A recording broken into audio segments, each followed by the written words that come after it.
Hello students, मैं professor उदय टेके आज के इस कॉस्ट एंड वर्स अकाउंटिंग के लेक्चर में सबका स्वागत करता हूं। आज के इस लेक्चर में हम मटेरियल अकाउंटिंग से रिलेटेड एक इम्पॉर्टेंट कंसेप्ट है, वो है मटेरियल कंट्रोल। सो ये मटेरियल कंट्रोल की कंसेप्ट के बारे में डिस्कशन करेंगे। हमने जब मटेरियल अकाउंटिंग की कंसेप्ट की शुरुआत की थी, तब हमने देखा प्रोडक्ट की जो टोटल कॉस्ट है, उस टोटल कॉस्ट में मटेरियल का जो कॉस्ट वेटेज है, वो कॉस्ट वेटेज कम से कम 40% और ज़्यादा से ज़्यादा 80% तक मटेरियल कॉस्ट का टोटल कॉस्ट में क्या होता है, वेटेज होता है। हेंस ये जो मटेरियल है उस पर कंट्रोल रखना बिजनेस के लिए ज़रूरी होता है। तो ये मटेरियल कंट्रोल की कंसेप्ट क्या है, इसके ऑब्जेक्टिव्स या फिर इसकी नीड क्या है, या फिर ये मटेरियल कंट्रोल सिस्टम अगर बिजनेस में हमें लॉन्च करनी है तो इसके लिए बिजनेस में क्या होना जरूरी है, यानी कि इसेंशियल्स ऑफ मटेरियल कंट्रोल, इसके बारे में यहाँ हम डिस्कशन करेंगे। पहले ये मटेरियल कंट्रोल की कंसेप्ट क्या है वो समझेंगे। Material control is a system which ensures that right quality of material is available in the right quantity at the right time and right place with the right amount of investment.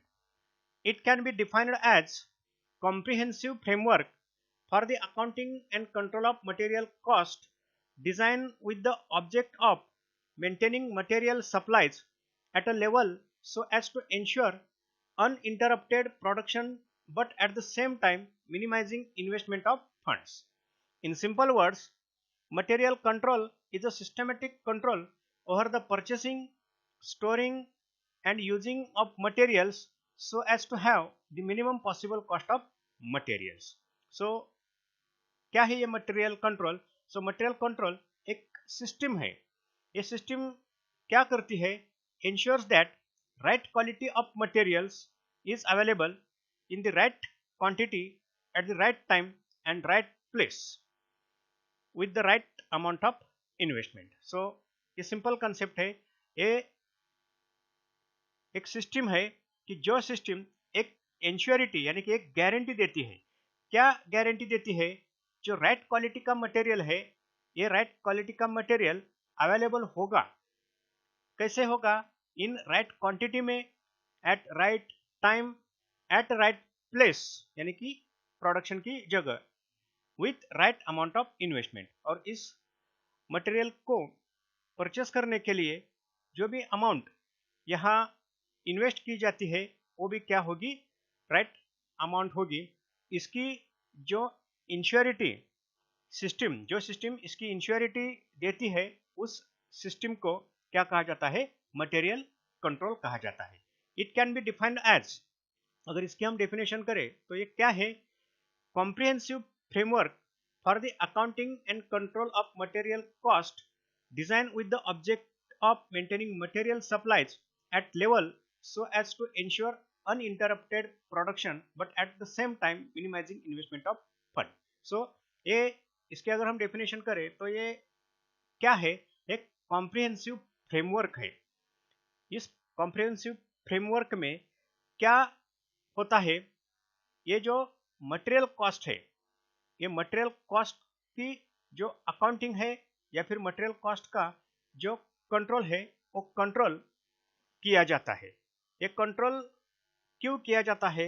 तो इसका जो object है, maintaining material supplies at level so as to ensure uninterrupted production, यानी कि जो production की process है वो प्रोडक्शन की प्रोसेस इंटरप्ट न हो, यानी कि उसमें कुछ जो ब्रेकआउट हम बोलते हैं, यानी कि कंटिन्यू ये प्रोडक्शन की प्रोसेस रहनी चाहिए। ये जो कंटिन्यूएशन है प्रोडक्शन की प्रोसेस में, वो कंटिन्यूएशन मेंटेन करने के लिए यानी कि कंटिन्यूटी मेंटेन करने के लिए मटेरियल का जो सप्लाई हो वो सप्लाई कैसे होना चाहिए, एट लेवल का मतलब यहाँ हमें क्या लेना है, प्रोडक्शन के लिए जितना मटेरियल चाहिए उतना material at the time of production क्या होना चाहिए, अवेलेबल होना चाहिए। सो ये जो लेवल है वो लेवल मेंटेन करना, और एज वेल एज जो इन्वेस्टमेंट है मटेरियल में, जो फंड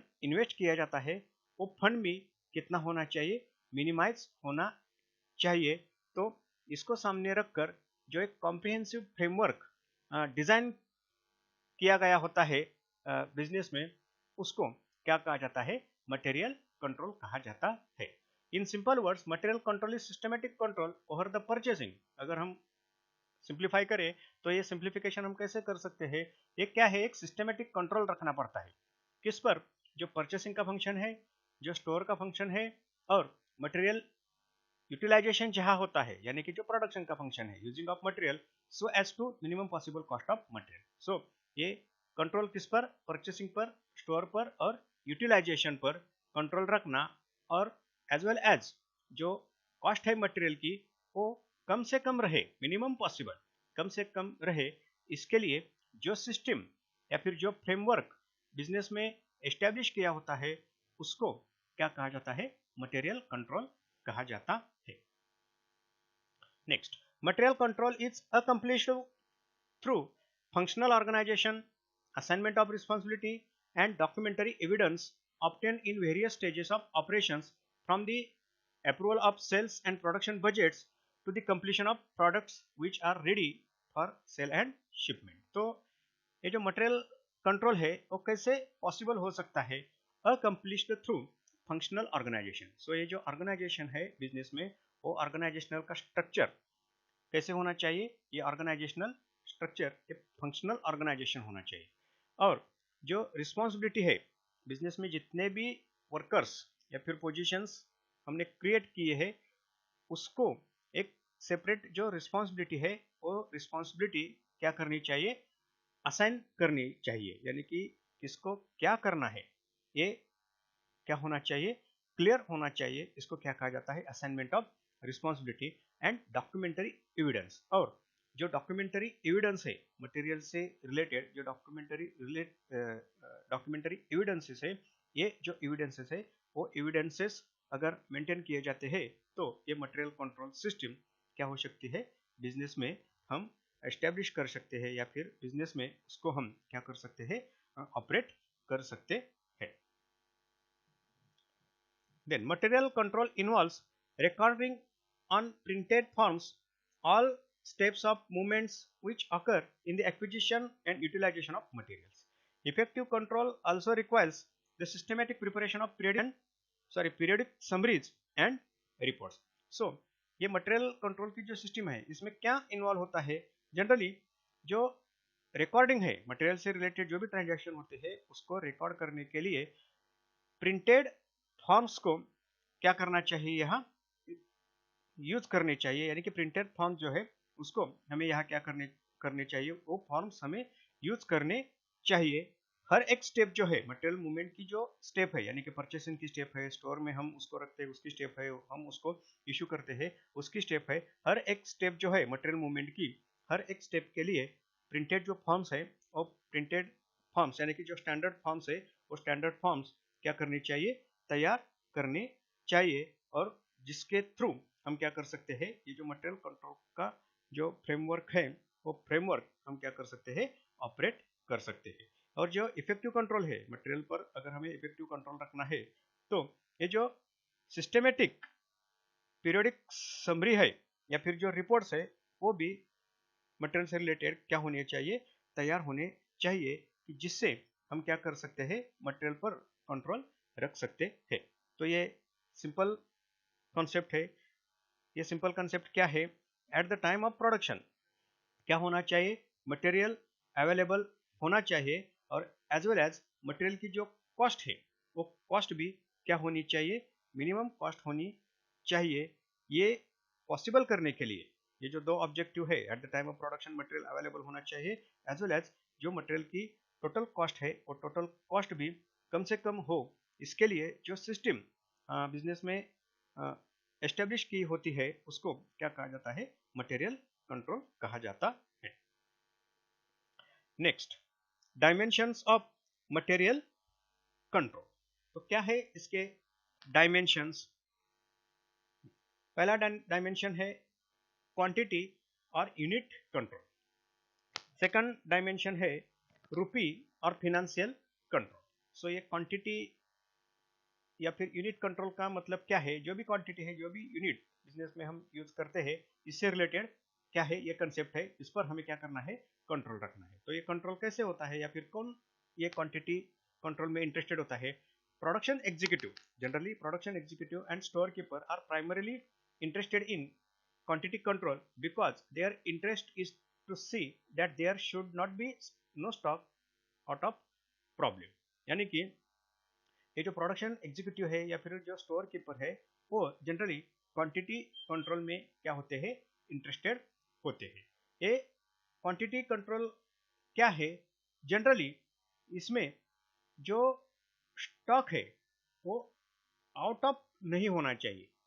आउट ऑफ का मतलब यहाँ हमें क्या लेना है, जब भी प्रोडक्शन को स्टॉक की जरूरत पड़ती है तब ये स्टॉक क्या होना चाहिए, अवेलेबल होना चाहिए। यानी कि ये स्टॉक कम भी नहीं होना चाहिए, as well as per need, उससे भी ज़्यादा नहीं होना चाहिए। इससे रिलेटेड जो कंट्रोल है उसको क्या कहा जाता है, क्वांटिटी कंट्रोल कहा जाता है। और ये क्वांटिटी कंट्रोल कौन रखता है? जनरली जो प्रोडक्शन मैनेजर्स है या फिर जो स्टोर कीपर्स है, वो स्टोर कीपर्स ये क्वांटिटी पर क्या करते हैं, कंट्रोल करते हैं। देन है रुपी और फिनेंशियल कंट्रोल। जनरली इसका रिलेशन किससे है? जो अमाउंट हम मटेरियल में इन्वेस्ट करते हैं या फिर मटेरियल में जो अमाउंट ब्लॉक होती है, इससे रिलेटेड ये क्या है, रुपी और फिनेंशियल कंट्रोल की कंसेप्ट है। तो क्या है ये concept? On the other hand, financial executives are interested that too much money should not be invested in materials and every rupee spent in material should be efficiently and effectively utilized। So ये जो financial executives है यानी कि financial manager generally ये financial control में क्या होते हैं, इंटरेस्टेड होते हैं। सो फिनेंशियल कंट्रोल में क्या होता है, generally too much money should not be invested in material, यानी कि मटेरियल में जो इन्वेस्टमेंट है वो इन्वेस्टमेंट टू मच नहीं होनी चाहिए। यानी कि ज़्यादा अगर इन्वेस्टमेंट, यानी कि जो फंड का यूटिलाइजेशन है वो फंड का utilization for the purpose of material होता है, मुझे ज़्यादा से ज़्यादा फंड अगर मटेरियल में ब्लॉक होता है तो ये ब्लॉक होना बिजनेस के लिए फायदेमंद नहीं रहता। इसके लिए ये फिनेंशियल कंट्रोल मटेरियल पर होना क्या होता है, जरूरी होता है। यानी कि इसका मतलब क्या है, every rupee spent in material, यानी कि मटेरियल पर हम जितना भी क्या करते हैं, खर्चा करते हैं, उसको हमने ये जो सिस्टम है इस सिस्टम में क्या होता है, वो खर्चा पूरी तरह से जो वसूली है वो वसूल करना, ये फिनेंशियल कंट्रोल का क्या होता है, मतलब होता है। यानी कि एवरी रुपी जो है हम मटेरियल पर क्या करते हैं, यूज करते हैं, इन्वेस्ट करते हैं, उसका क्या होना चाहिए, proper output utilization, proper output जो है वो प्रॉपर आउटपुट क्या होना चाहिए, मिलना चाहिए। ये दो डायमेंशन है मटेरियल कंट्रोल के। पहला डायमेंशन क्या है, क्वांटिटी पर कंट्रोल, और दूसरा डायमेंशन क्या है, इस पर हम जो अमाउंट यूटिलाइज करते हैं उस पर कंट्रोल। ये मटेरियल कंट्रोल के क्या है, दो डायमेंशन है। नेक्स्ट है नीड और ऑब्जेक्टिव्स ऑफ मटेरियल कंट्रोल। तो ये मटेरियल कंट्रोल की सिस्टम क्यों बिजनेस में ऑपरेट होती है या फिर मटेरियल कंट्रोल क्यों बिजनेस में जरूरी है, इसको हम क्या करेंगे, यहाँ डिस्कस करेंगे। पहले, material control basically aims at efficient purchasing of materials, their efficient storing and efficient use or consumption। The following are the objectives of material control। तो क्या है मटेरियल कंट्रोल के objective? Generally efficient purchasing, efficient storing and efficient use और efficient consumption, ये generally material control के क्या है, objectives है। यानी कि परचेसिंग भी क्या होनी चाहिए, इफिशिएंटली इफेक्टिवली होनी चाहिए, उसको हमें अच्छी तरह से स्टोर भी करना चाहिए और उसका प्रॉपर क्या होना चाहिए, यूटिलाइजेशन होना चाहिए। सो इसके लिए मटेरियल कंट्रोल की क्या होती है, नीड होती है, या ये इसका क्या है, ऑब्जेक्टिव है। तो जनरल ऑब्जेक्टिव क्या हो सकते हैं, क्या होते हैं? पहला, to make continuous availability of materials so that there may be uninterrupted flow of materials for production. Production may not be held up for want of material. यानी कि जो continuous availability है मटेरियल की, ये continuous availability की क्यों जरूरत होती है? ये जो प्रोडक्शन प्रोसेस है, ये प्रोडक्शन प्रोसेस अगर हमें कंटिन्यू करनी है, यानी कि अनइंटरप्टेड फ्लो ऑफ मटेरियल, यानी कि प्रोडक्शन के लिए मटेरियल का जो फ्लो है वो कैसे होना चाहिए, अनइंटरप्टेड फ्लो होना चाहिए। तो ये जो अनइंटरप्टेड फ्लो के लिए ये मटेरियल कंट्रोल की क्या होती है, जरूरी, ये मटेरियल कंट्रोल की क्या होती है, जरूरत होती है। यानी कि जो प्रोडक्शन है वो प्रोडक्शन रुकना नहीं चाहिए। किस लिए रुकना नहीं चाहिए? फॉर वांट्स ऑफ मटेरियल, यानी कि मटेरियल नहीं आया और प्रोडक्शन प्रोसेस क्या है, बंद है, ऐसा बिजनेस में नहीं होना चाहिए। इसके लिए मटेरियल कंट्रोल की क्या होती है, जरूरत होती है। Second, to purchase requisite quantity of materials to avoid locking up working capital and minimize risk of surplus and absolute stores.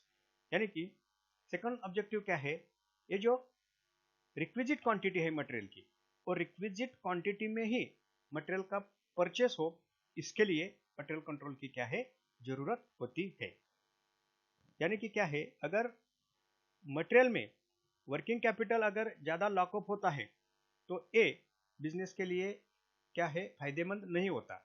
क्यों फायदेमंद नहीं होता? अगर कैपिटल मटेरियल में ज़्यादा से ज़्यादा ब्लॉक होता है, मटेरियल अगर उसका प्रॉपर यूटिलाइजेशन नहीं होता, तो ऑटोमेटिकली कैपिटल पे जो रिटर्न दिया जाता है वो बिजनेस को क्या करता है, एक जो लॉस है वो लॉस क्रिएट करता है। अगर मटेरियल ज़्यादा होता है स्टोर में, तो क्या होता है, उसका सरप्लस होता है, और वो सरप्लस मटेरियल बिजनेस के लिए क्या करता है, एक रिस्क क्रिएट करता है। तो अगर रिस्क को हमें कम करना है तो इसके लिए ये जो सरप्लस है वो सरप्लस मटेरियल का नहीं होना चाहिए। यानी कि जितनी भी जरूरत है बिजनेस को मटेरियल की, उतना ही मटेरियल बिजनेस में होना चाहिए, कि जिससे जो रिस्क है वो रिस्क क्या होती है, कम होती है। या फिर मटेरियल जो वेस्ट होता है, मटेरियल का जो स्क्रैप होता है, वो अगर हमें अवॉइड करना है तो मटेरियल कंट्रोल की सिस्टम बिजनेस में होना क्या होता है, जरूरी होता है। तो एक ऑब्जेक्टिव है।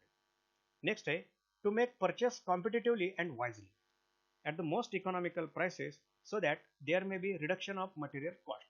सो ये क्या है, अगर मटेरियल की कॉस्ट रिडक्ट करनी है, यानी कि कम करनी है, तो जो परचेज है वो परचेज कैसे होना चाहिए, कॉम्पिटिटिवली होना चाहिए। कॉम्पिटिटिवली का मतलब क्या है, जो मार्केट में कंपटीशन है उस कंपटीशन के हिसाब से जो प्राइस मटेरियल की मार्केट में एस्टेब्लिश होती है, उस प्राइस से मटेरियल को क्या करना चाहिए, यह परचेस करना चाहिए, कि जिससे क्या होती है, मटेरियल की जो कॉस्ट है वो कॉस्ट हम क्या कर सकते हैं, कम कर सकते हैं। तो इसके लिए मटेरियल कंट्रोल की क्या है, जरूरत है। Next, to purchase proper quality of materials to have minimum possible wastage of material. अगर मटेरियल का वेस्टेज कम करना है तो क्या होना चाहिए, जो प्रॉपर क्वालिटी है मटेरियल की परचेस के वक्त, वो प्रॉपर क्वालिटी परचेस डिपार्टमेंट ने क्या करनी चाहिए, ऑब्जर्व करनी चाहिए। तो इसके लिए observation of proper quality as well as minimization of wastage, इसकी जरूरत होती है, मटेरियल कंट्रोल की जरूरत होती है। नेक्स्ट है, to serve as information centre on the materials knowledge for prices, sources of supply, lead time, quality and specification. So ये मटेरियल कंट्रोल के सिस्टम के थ्रू क्या होता है, एक जो इंफॉर्मेशन सेंटर है बिजनेस में तैयार होता है। ये इंफॉर्मेशन सेंटर क्यों तैयार होता है, अगर हम मटेरियल कंट्रोल सिस्टम बिजनेस में ऑपरेट करते हैं तो इससे जो मटेरियल के रिलेटेड जो नॉलेज है, वो नॉलेज जो भी वर्कर्स है या फिर जो भी अथॉरिटीज बिजनेस में काम करती है, उसको इस मटेरियल से रिलेटेड क्या होता है, नॉलेज मिलता है। ये नॉलेज किसका मिलता है, प्राइस का मिलता है, जो नंबर ऑफ सोर्सेस है वो सोर्सेस का मिलता है, लीड टाइम कितना लगता है, क्वालिटी का नॉलेज मिलता है, स्पेसिफिकेशन का नॉलेज मिलता है। सो ये जो नॉलेज है, ये नॉलेज एक क्या होती है, इंफॉर्मेशन होती है। सो ये मटेरियल कंट्रोल सिस्टम एक इंफॉर्मेशन सेंटर की तरह क्या करती है, बिजनेस में सर्व करती है, यानी कि ये काम करती है। Then material is stored in such a way that objective of protection is met fully and at the same time material is made available easily. So material control का ये ऑब्जेक्टिव क्या है, ये जो मटेरियल का प्रोटेक्शन है, material को protect करना क्या होता है, जरूरी होता है। मटेरियल से रिलेटेड जो लॉसेस है, वो लॉसेस को अगर हमें कम करना है तो उसको हमें अच्छी तरह से प्रोटेक्ट करना पड़ता है। तो मटेरियल प्रोटेक्शन की सिस्टम बिजनेस में डेवलप करने का एक काम ये मटेरियल कंट्रोल सिस्टम के तहत होता है। यानी कि ये जो प्रोटेक्शन की सिस्टम है, ये प्रोटेक्शन की सिस्टम मटेरियल कंट्रोल का ही एक क्या होती है, एक पार्ट होती है। इसके लिए ये मटेरियल कंट्रोल की सिस्टम बिजनेस में होना जरूरी होता है। तो ये कुछ मटेरियल कंट्रोल के क्या है, ऑब्जेक्टिव है, या फिर इसके लिए ये क्या है, मटेरियल कंट्रोल होना बिजनेस में क्या होता है, जरूरी होता है। नेक्स्ट, रिक्वायरमेंट्स और इसेंशियल्स ऑफ मटेरियल कंट्रोल। सो अगर मटेरियल कंट्रोल की सिस्टम बिजनेस में हमें एस्टेब्लिश करनी है, उसको हमें ऑपरेट करना है, तो बिजनेस में क्या होना चाहिए, इसको हम क्या कहते हैं, रिक्वायरमेंट्स और इसेंशियल्स कहते हैं। तो ये हम कैसे सिस्टम बिजनेस में डेवलप कर सकते हैं। पहले, there should be proper cooperation and coordination among the departments dealing with material purchasing, receiving, testing, storing, production planning and accounting. Second, there should be centralized purchasing department. So centralized purchasing department होना चाहिए, proper cooperation coordination होना चाहिए। जो भी departments material से deal करते हैं, जैसे कि परचेसिंग में डीलिंग होता है, रिसीविंग, टेस्टिंग, स्टोरिंग, ये जो कुछ मटेरियल से डील करने वाले फंक्शंस है या फिर डिपार्टमेंट्स हैं, उनमें क्या होना चाहिए, प्रॉपर कोऑपरेशन कोऑर्डिनेशन होना चाहिए, सेंट्रलाइज परचेसिंग होना चाहिए। Next, there should be proper perpetual inventory system which reflects physical movement of stock and their current balances. So और एक रिक्वायरमेंट है, ये जो परपेचुअल इन्वेंटरी सिस्टम है, यानी कि कंटिन्यूअस इन्वेंटरी सिस्टम बिजनेस में क्या होनी चाहिए, लॉन्च होनी चाहिए, कि जिससे डे टू डे जो मूवमेंट्स है, फिजिकल मूवमेंट जो है मटेरियल की, वो डे टू डे मूवमेंट्स इस परपेचुअल इन्वेंटरी सिस्टम से क्या होती है, रिफ्लेक्ट होती है। और जो करंट बैलेंस है, अप टू डेट बैलेंस जो है मटेरियल का इन स्टोर, वो परपेचुअल इन्वेंटरी सिस्टम से क्या होता है, रिफ्लेक्ट होता है या फिर वो डिस्प्ले होता है। Next, there should be good method of classification and codification of material. So एक क्लासिफिकेशन और कोडिफिकेशन की जो मेथड है, एक अच्छी मेथड बिजनेस में होनी चाहिए। Next, there should be standard forms for requisitions, order, issue, return and transfer of material. So ये जो मटेरियल से रिलेटेड रिक्विजिशंस है, ऑर्डर है, इशू है, रिटर्न है, ट्रांसफर है, सो इससे रिलेटेड जो भी एक फॉर्म्स है, वो स्टैंडर्डाइज फॉर्म बिजनेस में होना जरूरी होता है। Next, there should be carefully planned material storage facilities to avoid losses from damages, evaporation, pilferage, theft and deterioration.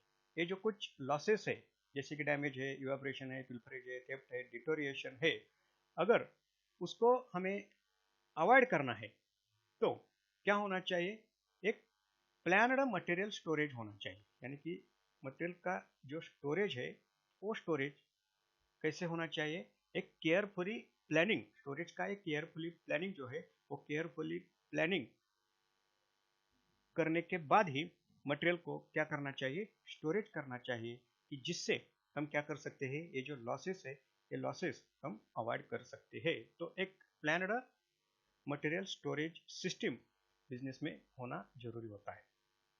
Next, material and supply should be properly stored. So ये जो material और supply, यानी कि जो भी मटेरियल बिजनेस में आता है और जो भी मटेरियल हम सप्लाई करते हैं, यानी कि प्रोडक्शन के लिए अगर यूज करते हैं, या फिर जो भी मटेरियल के अलावा बिजनेस में स्टोर्स वगैरह आते हैं, वो सभी को क्या होना चाहिए, प्रॉपर रिकॉर्ड या फिर प्रॉपर उसका क्या होना चाहिए, स्टोर कीपिंग होना जरूरी होता है। यानी कि मटेरियल, अदर देन मटेरियल, जो भी आइटम्स बिजनेस में आते हैं उसको प्रॉपरली क्या करना चाहिए, स्टोर करना चाहिए, इसकी सिस्टम होनी चाहिए। Next, stock of different levels should be fixed to ensure that there is no under और over stocking of material. So अगर अंडर और ओवर स्टॉकिंग को हमें अवॉइड करना है तो जो लेवल्स है वो लेवल्स बिजनेस में, ये स्टॉक लेवल जो है वो स्टॉक लेवल बिजनेस में क्या होनी चाहिए, फिक्स होनी चाहिए, जिससे जो अंडर स्टॉकिंग है या फिर जो ओवर स्टॉकिंग है वो हम क्या कर सकते हैं, डिफाइन कर सकते हैं। The quantity of each type of materials to be ordered should be fixed to reduce the ordering and carrying cost. So हर वक्त जो मटेरियल हम क्या करते हैं, परचेस करते हैं, उसकी जो क्वांटिटी है, quantity of materials to be order, उसकी जो क्वांटिटी है वो क्वांटिटी क्या होनी चाहिए, फिक्स होनी चाहिए। अगर ये क्वांटिटी फिक्स होती है तो ये जो ऑर्डरिंग कॉस्ट है या फिर ये जो कैरिंग कॉस्ट है वो कॉस्ट हम क्या कर सकते हैं, कम कर सकते हैं। यानी कि जो क्वांटिटी है ऑर्डर की वो क्या होनी चाहिए, फिक्स होनी चाहिए, वो डिफाइन होनी चाहिए।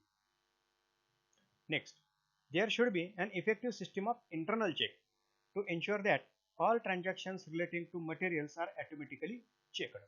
So ये जो इंटरनल चेक सिस्टम है बिजनेस में, वो इंटरनल चेक सिस्टम क्या होनी चाहिए, इफेक्टिव होनी चाहिए। अगर ये इफेक्टिव होती है तो जो ट्रांजैक्शंस है मटेरियल से रिलेटेड क्या होते हैं, ऑटोमेटिकली चेक होते हैं और इससे मटेरियल पर क्या होता है, कंट्रोल होता है। Next, receiving and inspecting procedures must be fixed in advance.